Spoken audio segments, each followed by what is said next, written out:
Hello students, आज हम इसमें समझेंगे इनकम्प्लीट डोमिनेंस के बारे में। It is a post Mendelian discovery. तो जो इनकम्प्लीट डोमिनेंस है वो क्या है? पोस्ट मेंडेलियन डिस्कवरी है, मतलब मेंडल के बाद की गई थी, इसलिए इसको कहा जा रहा है पोस्ट मेंडेलियन डिस्कवरी।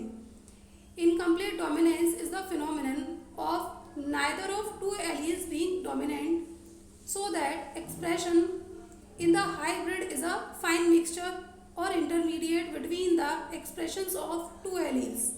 तो इनकम्प्लीट डोमिनेंस में इस फिनोमिनन में क्या होता है कि जो दो एलील्स होते हैं उन दोनों ही एलील्स में से कोई भी कैरेक्टर उनके हाइब्रिड में नहीं देखने को मिलता है।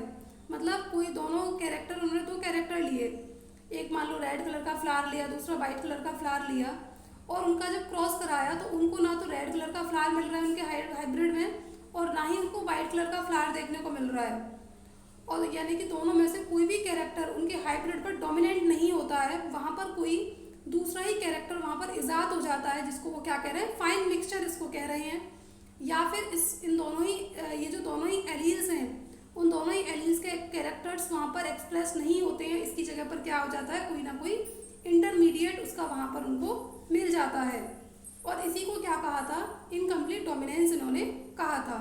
अब देखो इसको कैसे समझ सकते हैं। जैसे यहाँ पर क्या है कि एक स्नैपड्रैगन नाम का एक पौधा है और इसका साइंटिफिक नेम है मिराबिलिस जेलेपा। इस पौधे के दो ट्रू ब्रीडिंग को लिया जाता है, प्योर ब्रीडिंग प्लांट्स को लिया जाता है, और एक ऐसा प्लांट लिया है इसी स्पीसीज का जिसके ऊपर रेड कलर के फ्लावर आते हैं, और एक दूसरा एक ऐसा प्लांट लिया जिसके ऊपर वाइट कलर के फ्लावर आते हैं। अब ये दोनों एज अ पेरेंट लिए थे, ठीक है। यहाँ पर जो इसके एलील्स रखे गए वो कैपिटल आर रखे गए, और जो व्हाइट वाला फ्लावर है इसके कौन से रखे गए थे, स्मॉल आर। तो जाहिर सी बात है ये डोमिनेंट होगा और ये कैसा होगा, रेसेसिव होगा, है ना। अब क्या कराते हैं कि ये दोनों की क्रॉसिंग करा देते हैं, क्रॉस पॉलिनेशन कराते हैं, और क्रॉस पॉलिनेशन के बाद इनको क्या मिलेगा, F1 जनरेशन का रिजल्ट मिलेगा। और वो F1 जनरेशन में क्या देखते हैं कि जो फ्लावर्स मिल रहे हैं वो कैसे मिल रहे हैं, पिंक कलर के मिल रहे हैं।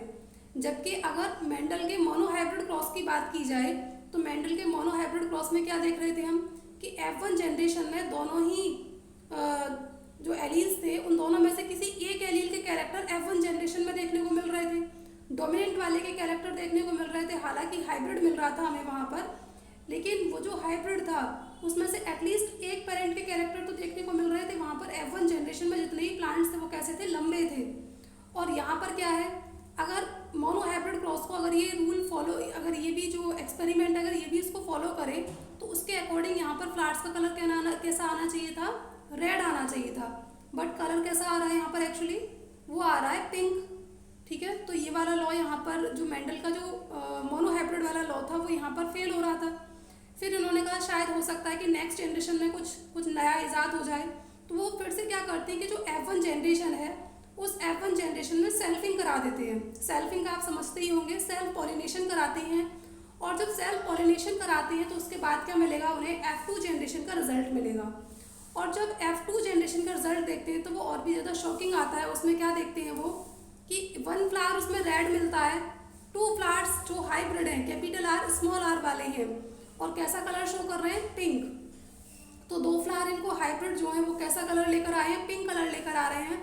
और एक पूरा वाइट कलर का फ्लावर है जिसमें जो इनके एलील्स हैं वो कैसे, स्मॉल आर, यहाँ पर कैपिटल आर।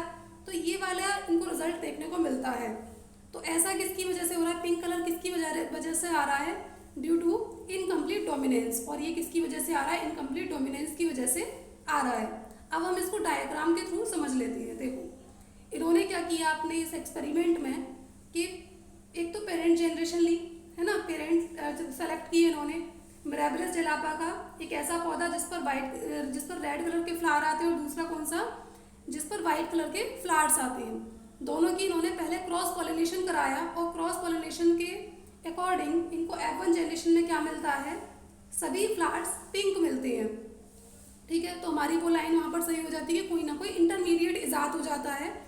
और अगर मेंडल के मोनोहाइब्रिड क्रॉस को देखा जाए तो उसके अकॉर्डिंग यहाँ पर कलर कैसा आना चाहिए था, रेड आना चाहिए था। क्यों?